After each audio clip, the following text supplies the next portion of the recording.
That morning the yard was empty, the fence fallen. She sat with a checked cloth wrapped around her arm, said she was waiting for a cattle buyer. A rider stopped, did not tie the reins, only asked to borrow a light. "Any work?" From that cloth came a bandaged cut, a wind-tight roof, and a chest no one opened till the end. That morning, wind from the dry fields crossed sideways, smelling of chaff and old sweat salt. I stood at the yard's edge, hand on the top of a fallen fence post, the weathered wood trembling lightly in the wind. The wooden step before the porch was stained dark, mottled like the back of a fish left too long on a board.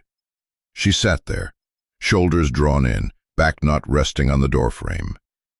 Her left hand wrapped in an old checked cloth, frayed at the edge, threads loose like barley whiskers.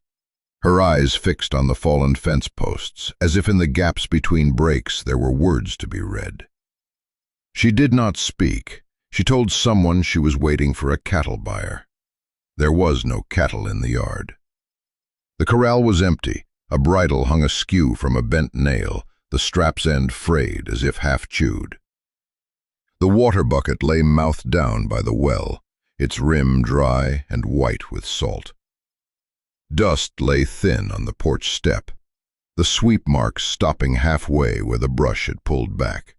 A small chair leaned against the wall, the seat hollowed to the shape of a hand that had sat too long. I did not speak.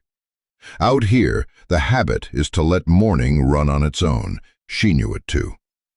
The checked cloth at her left wrist tightened each time the wind came through, the knot tucked against the wrist bone, skin there darkened by sweat salt. Her fingernails were stained with earth, the edges cracked in fine lines like plow marks on hardened ground. Now and then she let her hand loosen, fingers stretching, then curling again, as if testing whether the nerves still obeyed. The fence posts leaned all one way, as if pushed once by a hard wind or softened by a slow, quiet boredom that slackened the wires. The wire rusted to reddish brown, in places cracked like dried fish scales. A hammer lay on its back among the grass roots, the wooden handle stained with sweat, the head touching the ground, leaving a small black molded ring. I picked it up and set it back where it had been. Another's yard, another's work. I only looked. The sun was slow in rising. A thin cloud slid past and was gone. The sky stretched like cloth on a line, two streaks of bird flight cutting across it. A rooster from the next place crossed the yard edge, glanced once, and left. From deep inside the house a child coughed dry, then stopped. The silence was thick. She tilted her head to listen, did not stand. The checked cloth slipped. He nodded back and went on pulling his handcart, the wheel rasping stones. The smell of his sweat, mixed with tanned hide, drifted a moment on the wind before fading. We left this house as quiet to itself. The dirt road beyond the yard showed when the dust dropped a little, old hoof marks pressed flat and sunburned. Another trail, newer, sharper, deeper, did not belong to this place. The road ran straight to the fields and curved near the far cottonwoods. On the curve, a black speck rolled closer, grew. The jingle of saddle rings was light, unhurried. The man rode up as the sun cleared the porch edge. On his shoulder a small saddlebag, indigo faded. No loose gear clinking, no wood chest, no spare saddle. The horse breathed evenly, nostrils wide, white foam drying at the edges as the wind passed. He did not tie the reins to a post, only held them lightly, hand slack. The rope dropped to the ground like a sun-warmed snake. He looked at the fence, looked like reading words. His eyes measured from one fallen post to the next, counting the gap, weighing the hammer's heft, the water in the well, the shade a tree might give for midday. Then he looked at her, a look without lead-in or follow-up, not probing, not asking. She did not rise. Her left arm lay still on her knee, the checked cloth still wrapped. The wind lifted one corner, showing a faint scar along the tendon. Whether he saw it or not, he gave nothing away. His boots held red dirt, the toes worn off center, as if he braked more often on the left foot. At his right wrist, a loop of twine, maybe for tying something. I saw in his saddlebag the tooth edge of a folding saw, the kind men carry when unsure they'll be allowed another man's hammer. No names were given. Here, names wait till the third day, if you meet again. First day, you speak only of work, if there is work. I heard him ask, flat as asking for a light, "Any work here?" No lift at the end, no polished words. As if, between people, it was just a tap on a table to see if the wood was sound. She looked at the hammer I had just set back, looked at the well, looked at the wire, did not look at him. Her chin tilted slightly. Her breath out through the nose was longer than in. I thought she would say no right off, as she had 4 times before to 2 other men who had come quicker than the wind and left just as fast. But she did not speak. She only raised her right hand to adjust the cloth, cinched the same knot. A small, firm motion, the face unchanged.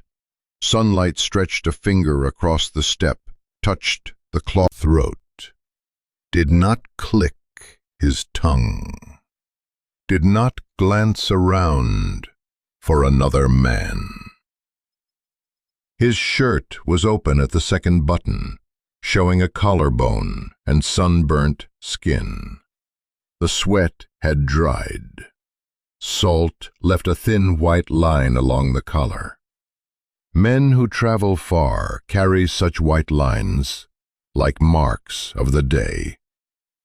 On the porch, 2 iron hooks, one half broken, edge sharp like a dog's tooth.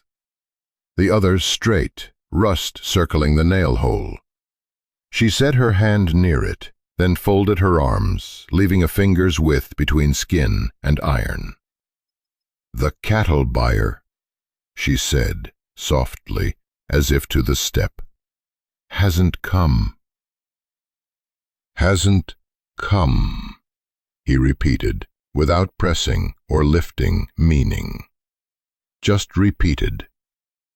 The word lay in the middle of the yard, beside the hanging shadows. The wind shifted, brought the smell of young onions from the strip of ground behind the corral. Her shoulder cloth trembled lightly. I saw where the fabric at the shoulder had worn thin, stitched over in another color, clumsy hand. The cloth's end brushed her dress, leaving a faint, dark stroke, like a missed pen line. She still did not answer whether there was work, only looked past her knee, where dust had formed a faint crescent. Her right hand rubbed lightly, the dust spread, and the crescent turned to a small cloud. At last he pulled something from the saddlebag, not a knife, a coil of twine. Dry, straw dark, cut down to a short length. He set it on the ground, between himself and the porch step, close enough for the one sitting to reach. Did not push it forward, did not pull it back. Left it there, mark of someone who means to speak without words. A crow called, flew low over the fallen fence, shadow falling across the dirt in a slanted streak. It landed on the top of a post, still standing, tested the weight, then stepped to the next, like a fussy workman checking soundness. The post head shook. The crow flew off. The shake stayed. I pulled my hat brim down a notch. The sun struck the edge, glaring. My pupils tightened. Everything came sharper. The sawtooth glint of the folded saw in his saddlebag, flashing once, then gone. The skewed wear on his boot heels, hinting at a gait that dragged slightly. The polished dent along the base of her thumb, from years of touching the bucket handle. Small details, tying themselves into the cord we still call. Could have been a cup shifting on the table. Could have been a small door nudged by the wind. She turned her head slightly, listened, then looked back to the yard. No apology, no introduction, no invitation in. I shifted my hand on the post. Wood scraped my skin. The dry resin deep in the grain gave off a faint scent, almost not there. Some things are gone, but their scent holds on, stubborn. On the ground, an ant hauled a crumb, circled an old hoofprint, and vanished into a crack. Under the dust, the earth still held some damp. I thought of rain, but did not look up. At the yard's edge, a dented tin can rolled one notch to the right in the wind. The sound of tin against dirt, like someone clearing a throat. She lifted her hand. The checked cloth tugged, its end brushed her skin, left a flat gleam for a blink. She stood. Not too fast, not too slow. The porch step creaked on the third plank, the one hollowed by termites. She went down one step, then stopped. I could tell you many stories that start with a ready yes or a clean no. That morning, neither. She did not answer at once. The question sat between them like a basin of water behind a door. Step over, tip it, or let it dry on its own. No one hurried to choose. The wind passed again.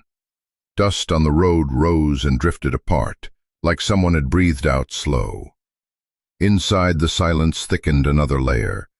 Outside, the fence leaned as it always had. I took my hand from the post, stepped back, leaving space for whatever might call its name next. But it did not call. And we, three living in the same morning, stood still holding a not yet. Big as the yard. Next morning, dew clung to the grass. A section of fence post stood straight again, spacing even. The soil around its base was damp, broken into small blocks like pressed sugar. I touched it with my toe. The earth crumbled, showing hammer marks. No one had called a workman the night before. Yet the fence had shifted. His saddlebag lay open, leaning on a low post. Inside, a half-used coil of twine, a folded saw wrapped in rag, a small pouch tied with string, its edge dark with oil. No spare shirt, no blanket, no bottle of whiskey. He stood at the fence line, measuring distance with his stride, eyes on the horizon first, then back to a tape made from twine. The horse was loosed, found the shadow of itself under the scrub tree in the yard's corner. She came out with the water bucket. The checked cloth was still on her left wrist. The knot turned inward now, away from catching on the handle.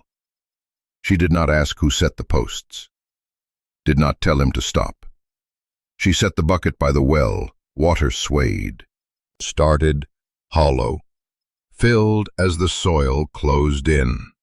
Every 3 strikes, he stopped to listen, head tilted, eyes checking the line again. No praise, no complaint. The hammer changed hands. The wood handle darkened with sweat. She pulled the small chair to the porch, set it, angled into the wall so no one would sit. Wiped it once with a dry rag. The porch brush she stood, bristles up, 2 strands broken, not thrown away. She passed the open saddlebag, did not bend. Her left fingers touched the cloth's corner, cinched tighter. I saw the frayed stitch at the edge close in, like a crack sealed by a thumb's press. By noon the sun crossed the house's axis. The shadow of the wire marked the dirt. broken where the ground rose. The smell of hot iron thinned into the air. No shared meal. I ate my dry cornbread 3 posts down. He drank from the well, not spilling. Held the bucket like a man takes medicine. Just enough. Then set back in its place. Handle turned to his strong side. I noticed how everything he put down faced the same way. By mid-afternoon, the fence ran 2 more lengths. No one mentioned pay. She went inside, brought out an old pot, set it on the porch. Did not lift the lid. The smell of onions turned to hot fat, then faded. He looked up once, saw the pot, and bent back to the hammer. Somewhere far, a cow bellowed, not from this yard. The wind carried it past. Toward evening, wagon wheels sounded from the main road. The rim scraped stone, dust opened and closed behind. 2 men I knew stopped at the boundary post. They did not enter, stood there in tall hats, speaking just loud enough for the wind to carry, letting a strange man stay? The question dropped like a pebble in a well, waiting for an echo. No answer. She carried water, shoulder tilted under weight. The checked cloth on her left arm wrapped 1 turn tighter. The cloth's end brushed bone, left a narrow gleam. She passed them without looking. Her lips a straight ruler's edge. They spoke again, voice lower.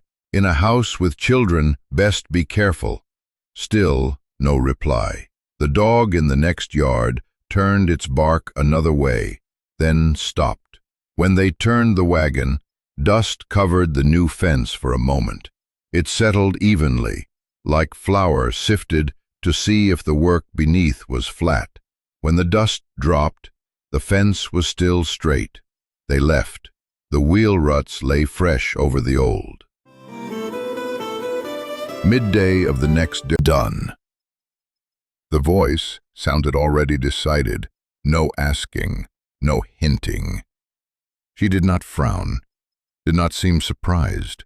Her right hand ran once down the cloth, making a faint rasp. The arm lowered, touched the edge of the wooden table on the porch, then left it. She turned into the house. The door brushed the frame lightly, at the spot where the paint had chipped. He bent to take up the hammer.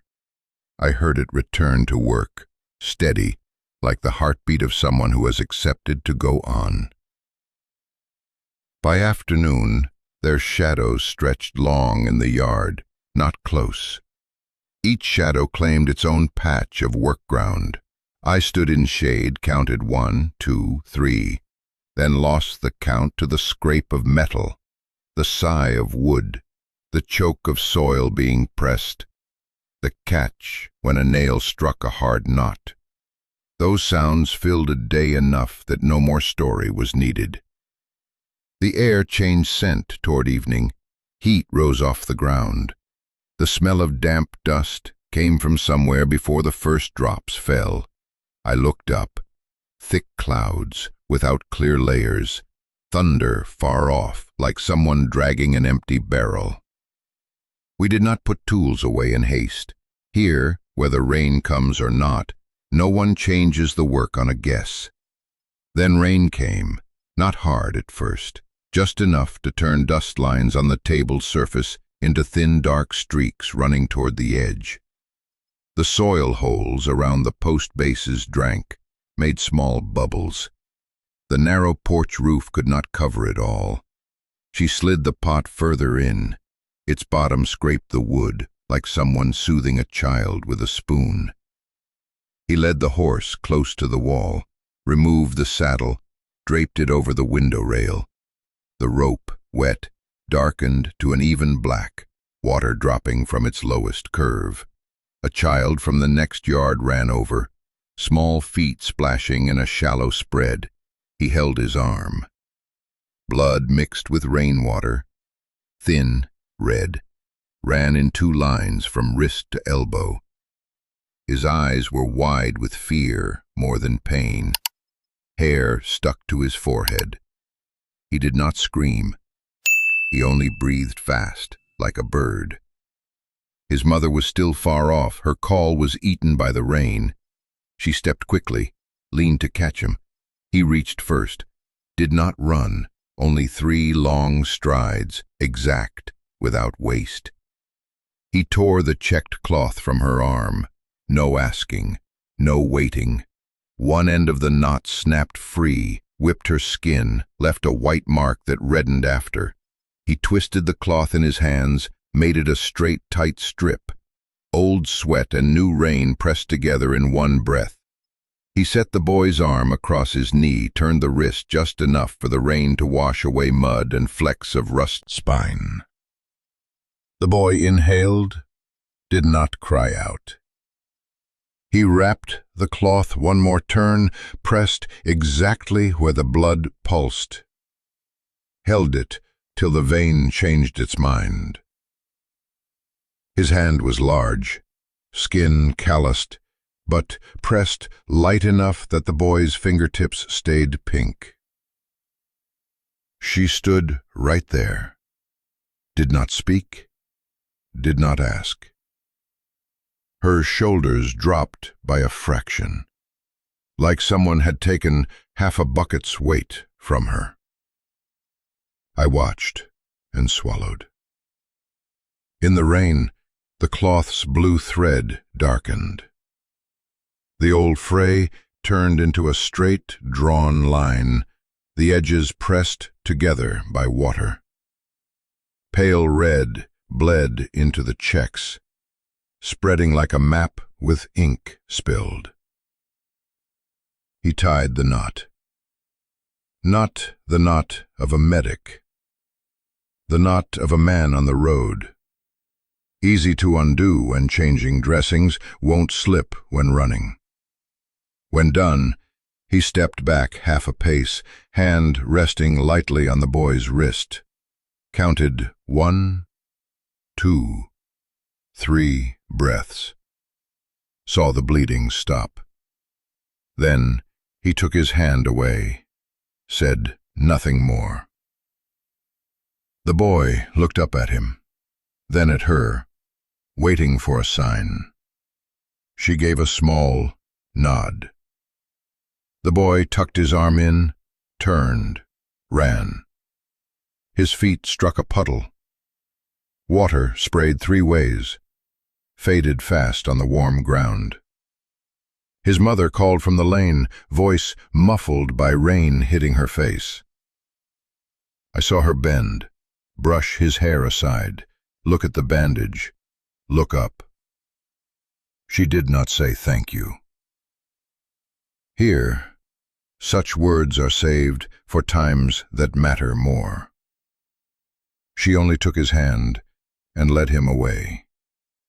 Rain thickened, the drops large, ground humming. The broken porch hook dripped water into a steady, dark spot below.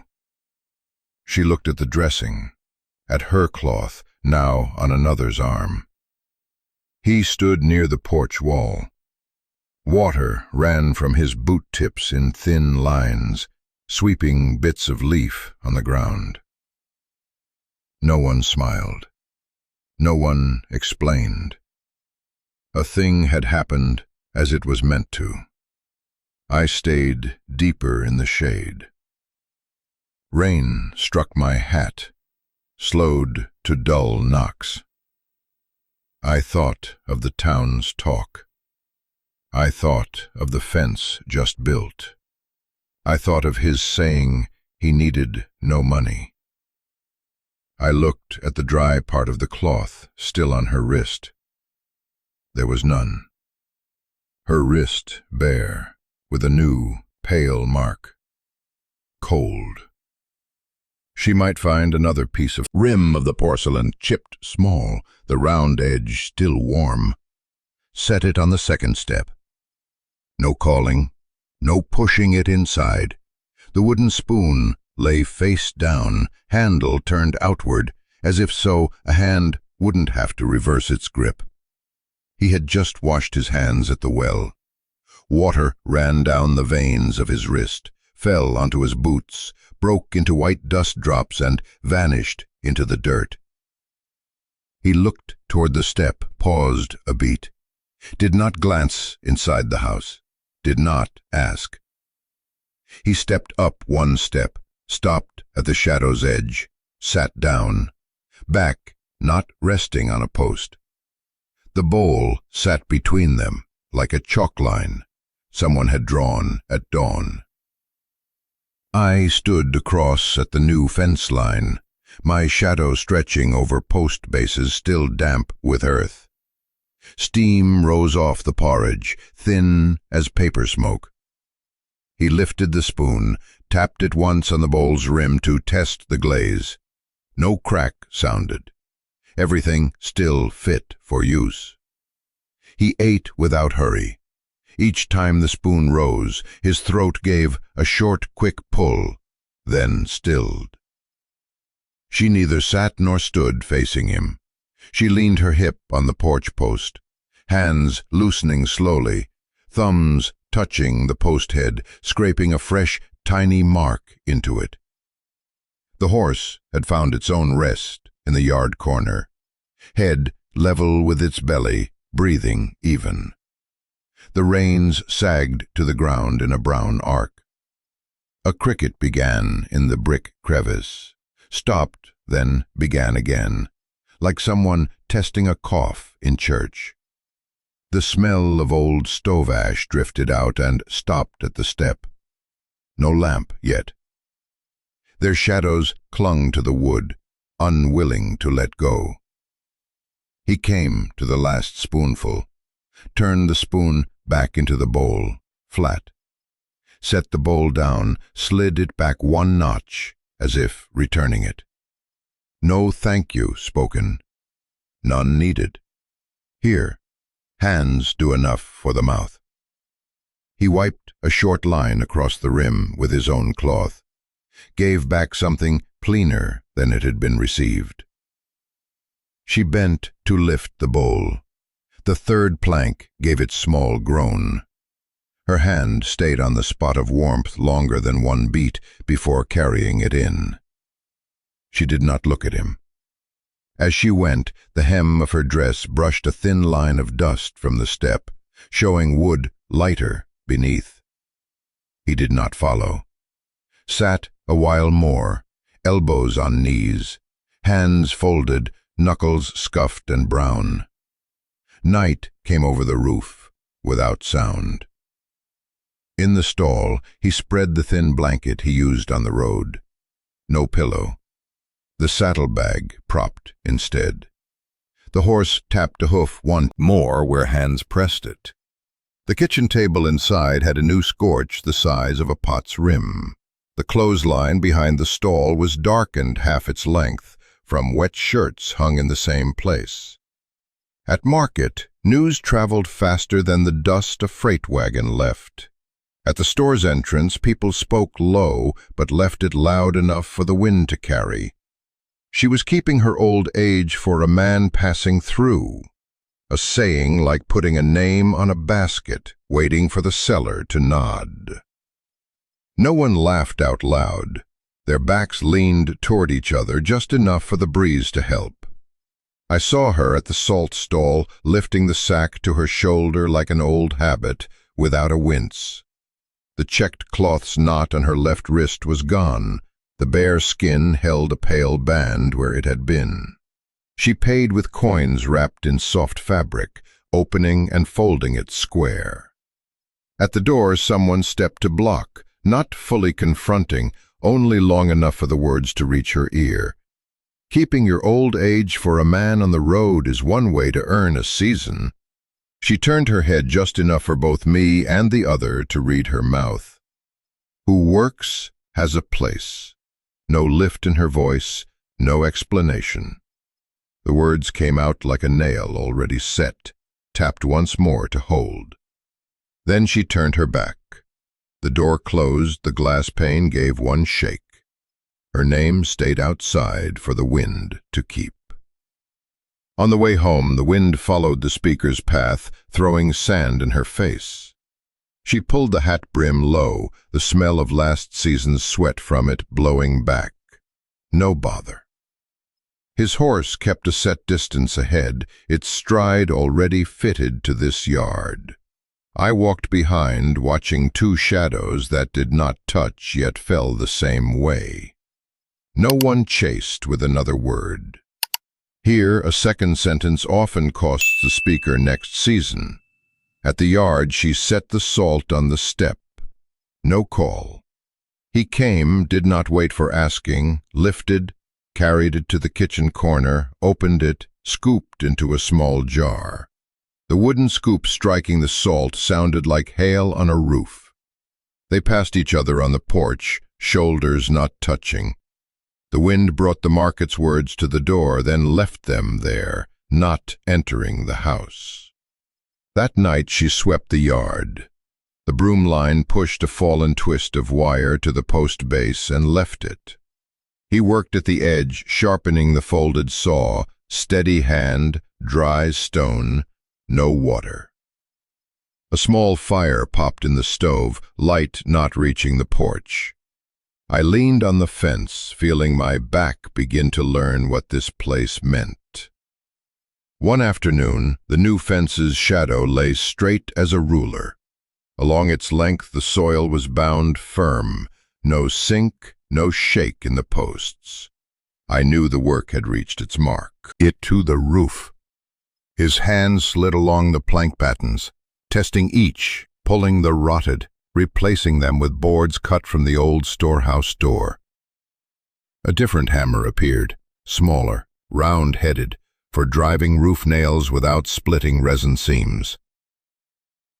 He stood at the roof edge, feet set shoulder width, no one steadying the ladder.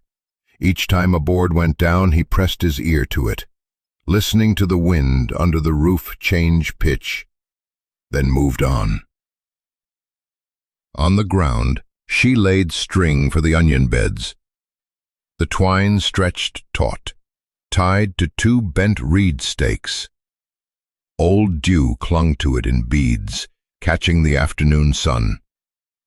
She pierced holes with a wooden dibber, 4 hand spans apart, exact. Her thin coat was rolled to the elbow, the skin darker where exposed. She did not look up. He did not look down. But when a board thudded into perfect place, I saw her pause, as if unconsciously nodding to a sentence just spoken behind her. The horse stood elsewhere today, no rope on the low tree hook. The tie moved to the straight iron hook at the porch, the one that once held keys. In its new place, the horse's shadow slanted into the house at mid-afternoon. The animal accepted. Small habits shifted without asking. No one called it yielding. Here, people change only when the new way stands firmer. He finished the roof before the sky could turn purple. Climbed and descended 20 times. Each footstep placed on the sound boards. No heavy thump. The reins hung loose near the kitchen window, where the wind was mild, drying them quicker. She drew the soil snug to the onion rows, cutting flat with the side of her hand so water would run straight. The green onion smell stung eyes. She blinked once, wiped with the back of her hand, leaving a dirt streak on her cheek.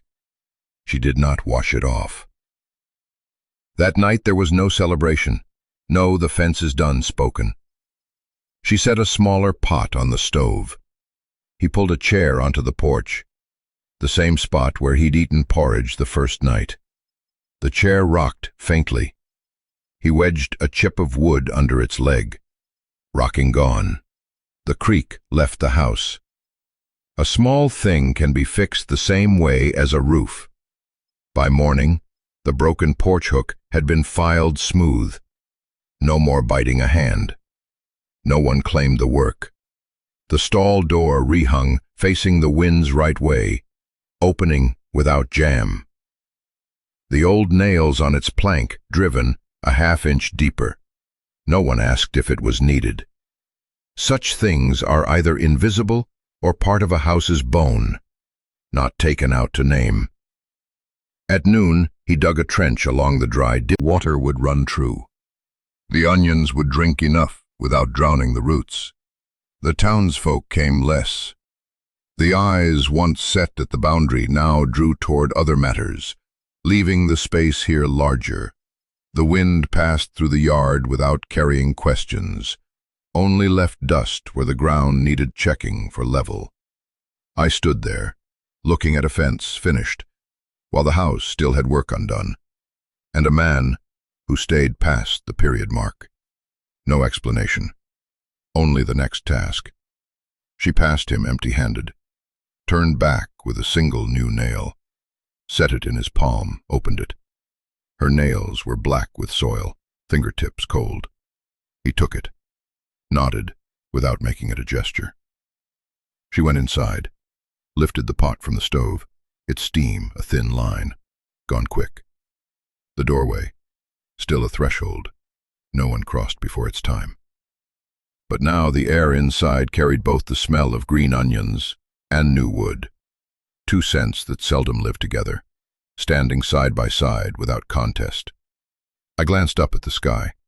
The clouds moved like walkers, unhurried. Birds circled low. The fence stood still like upright letters, not forcing anyone to add more words.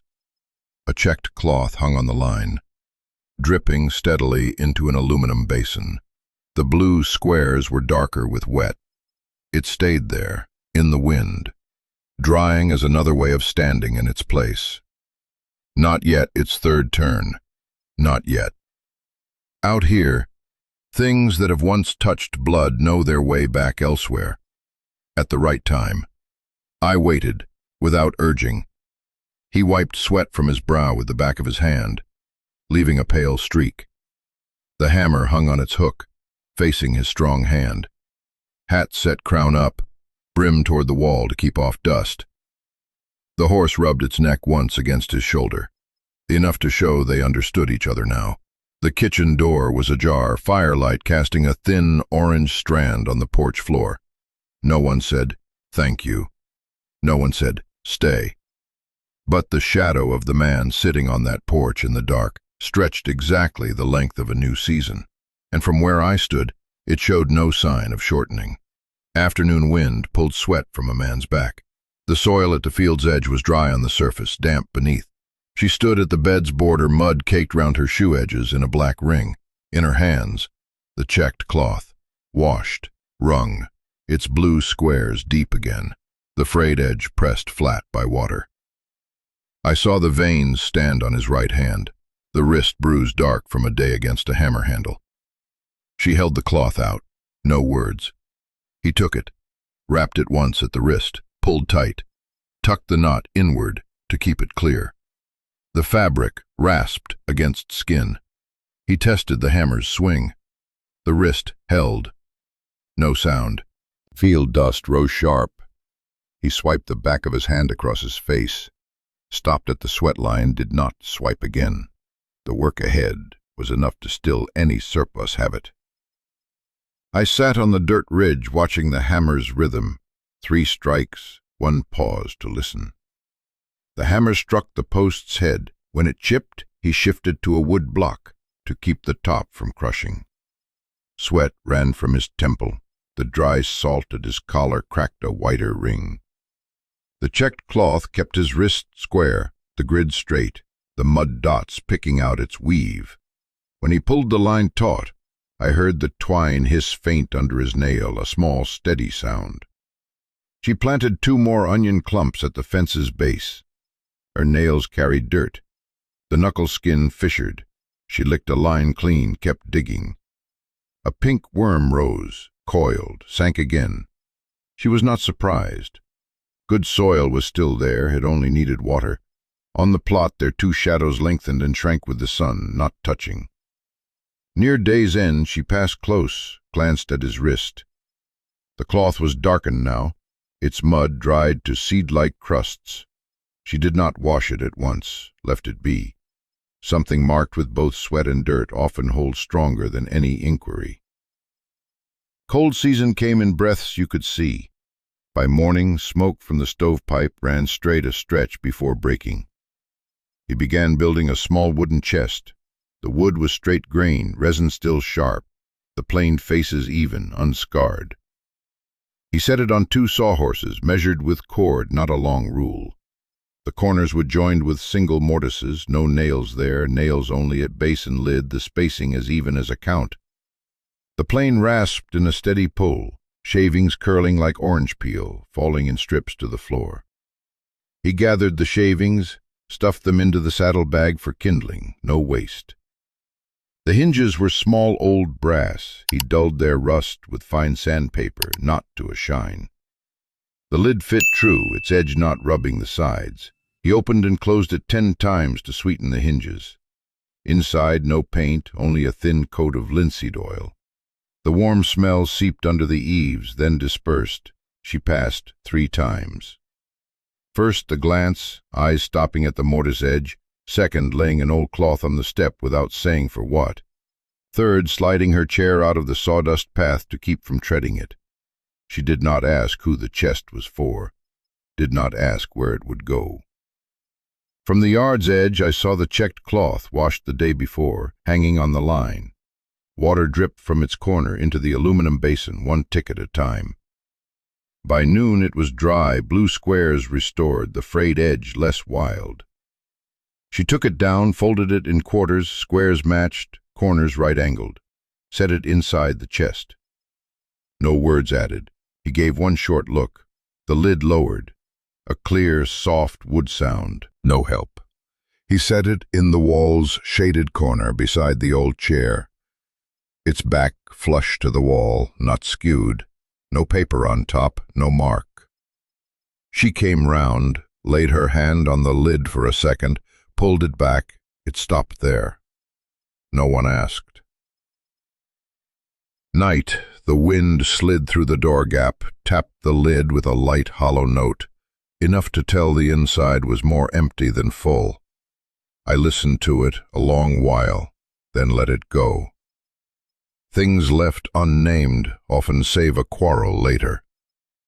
Evening fell early like a tired body. At times they sat outside after supper, each with a wooden chair, his with a wood chip under 1 leg, as told before. Hers, lower, the seat hollowed. In a slant of light the shadow there matched a hand not hers now. They set them 2 bricks apart, no forward, no back. From an angle, I heard cloth scrape wood each time they shifted. No lamp. Moon, some nights, not others.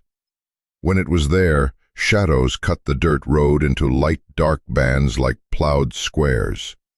Dogs at distant houses turned their barking when the wind shifted. North wind made it thick, east wind made it light, breaking. No need to know what the dog barked at. Here, only what the wind said mattered. The horse in the yard corner shifted feet. Sand whispered under its hooves. The stall door tapped once, then stilled. He had fitted a strip of leather to the edge. She set her bare foot on the chair's rung. Skin flaked thin, big toe calloused. She held a dull iron nail file, drew it once across, then put it away. No one began the day's telling. The silence marked the border as clear as a newly set fence. Once I saw her lift a hand as if to reach across to the other chair, then change her mind, scratch a mosquito bite at her neck instead. Another time, he tilted his head back to look at the sky, chin stubble rasping on his collar, then bent forward again, spine to chairback, tapping his forefinger twice on his thigh. Even beats, without meaning. Night slid across the yard in the warm smell of kitchen ash and the broken song of crickets along the ditch edge. The fence posts faded faster than I thought. In just weeks, the pale yellow of fresh wood turned gray, then ash-gray, with black streaks where rain pooled. Post tops, once flattened by hammer blows, now smoothed with the wind's grain. Rust bit back into the old wire, blooms of oxidation flowering at the twisted knots. Grass crept right up to the base, the first blade venturing out like a scout, the next day joined by 3, 5, then a clump. She didn't pull them. He didn't cut them. They passed by, gave a short glance, left them once, hid it in my palm. It bled sap, stuck green on my skin, took time to fade. At the fence's west end, one post's base was hollowed by termites. He probed with a stick, heard the difference when he knocked. He didn't replace it at once. Mixed clay with straw, packed it round the base, built a sleeve to last the wet season, for now. What must be replaced would be replaced when the grain of the board was right. She passed, set a 2/3 broken porcelain bowl near that corner to catch drip water. The drops tapped the bowl evenly, audible if you stood still. Anyone busy wouldn't hear. The clothesline behind the stall sagged in the middle from too many wet shirts hung in the same place. He shifted the tie to a nearer post, spread the weight, the line straightened again. By the porch, the nail tin was half empty. The folding saw had lost another tooth. The checked cloth showed itself less often. When it did, it lay dry, neat, folded. Some days it only appeared in the brief gap of a chest lid, being opened for something else, then closed again. From a distance, I saw one of her silver hairs caught on a posthead, glinting in sun, stuck fast in dry resin. One dewy morning it lay wet, plastered down. By noon, dry. By evening, gone. On the ground only a fine line remained. I didn't pick it up. Neither did anyone else. The townsfolk stopped passing by. No more black-brimmed shadows pausing at the boundary, no more sugared questions. The path into the yard showed fewer strange footprints. Wheels cut no new ruts. The old ones faded, vanished. Dust covered the road in a thin, even blanket, one wind strong enough to seal it. We walked. The dust gathered behind our steps, fell back over the old lair. The gate's hinges hung loose. Where before it caught at the second notch, now it swung past, needing a pull back. He took the hinges off, wiped them, greased them, set them again. But the nail holes had widened with years. They stayed loose. He looked for a wood block to wedge, not found yet. The gate still made a different sound each time the wind pushed it. A sound mixed with the wind, not unpleasant, just a reminder that what you build will age like your own hands. Dust clung thin on the fence, smooth to the touch. She sometimes wiped the spot her hand used to rest on the door hook, left the rest alone. Dust brought out the wood's grain the way ink deepens a line of writing. The path was quiet so long, the sound of your own steps seemed strange. When visitors came, rare, their sound reached from far off, crossing dust, announced by a shifting line of light on the dulled surface. Most days it didn't. At market, new matters pulled people elsewhere. Late rain, short flower, a stray calf. This house's name slipped low, unspoken. Here, silence isn't a wound. Folded the paper, tucked it into her inside pocket. Her hands were clean, nails cut short, the cracks at her knuckles eased since the cold had hardened them less. Back at the gate, the hinge gave its sound again, not sharp, just proof it still breathed. I stayed at the edge, watching the path in, covered by weather and the steady enough busyness of two people. On the step, his dry footprint overlapped her wet one, both fading under new dust. A sparrow perched by the clothesline tilted its head at the old wood pin, pecked once, flew. The wind passed, lifting dust like a whisper, then letting it fall. The house held still. The fence held still. The gate loose but familiar. The chest still in its corner, lid bare. And the checked cloth, once wrapped on a wrist, once heavy with mud, lay somewhere between warmth and wood scent, waiting for its third turn without needing a reminder. Noon slid through the doorway like a gray cat, called by no one. I stood at the porch edge, back to the post, hearing the wind slip through the door crack, leaving a thin thread of sound. She came from the kitchen, left hand holding the checked cloth. It was dry, the smell of soap mixed with sun, the blue checks dark, the frayed edge lying flat, no longer spiked. On the porch floor was an old half-moon water stain. She stepped to the side, her heel rasping sand. The wooden hook sat by the doorframe, where keys once hung. The old hook's mark, still dark on the wood, sunk deep like a sigh already spent. The new one was an L-shaped branch, shimmed straight with a thin piece, fixed with two flathead nails, rust blooming round the holes like small clouds. She stood close, lifted her hand, paused half a beat, tested with her thumbnail for softness. None. Wood sound. She folded the cloth once, then let it fall loose again. One end at a stray white thread. She pulled it, the break making a soft snap. Her finger smoothed the pale band where her wrist once rested. Skin lighter, thin. She hooked the cloth over the peg, not tugging, letting its weight fall by itself. The strap brushed wood with a quiet sound, smaller than spoon to bowl, cleaner than stone to stone. It hung straight, ends even. She stepped back half a pace, looked directly, no squint. One hand shifted the edge so the squares aligned. Done. Her hand dropped. No one asked why. He passed from kitchen to porch, shoulder carrying smoke scent, a wood chisel in hand.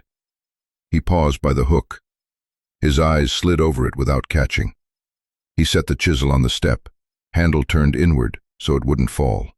The horse in the yard pushed its head through the gap, snorted. The smell of dry grass came into the house like an unpolished greeting. In the corner his boots stood square, toes to the wall. The cloth shadow fell on the door. Its old chip, showing, made no sound. Her hand left the wood, went back to the kitchen. On her back a faint salt mark, shaped like a crescent moon. Outside the sun shone bright, inside it stayed cool. The spoon in the pot struck its side once, then stopped. I looked at the cloth, as you look at someone who's found the right place to stand, needing no word to prove it. The old key hook's space was empty, still. The notch where the metal had touched the wood was dark now, lying quiet like a breath that stopped. Another afternoon, the sky stretched thin as a sheet of tin, light not falling, but sliding. I passed by. The road in was still coated in fine dust, the old wheel tracks were gone. At the boundary I stopped, letting the dust settle. In the yard he and she stood on the porch steps, each holding one end of a wooden chest. They did not count, did not call out. They gripped, lifted, fingers seeking the weight's balance, adjusting on their own. The chest crossed the threshold slowly.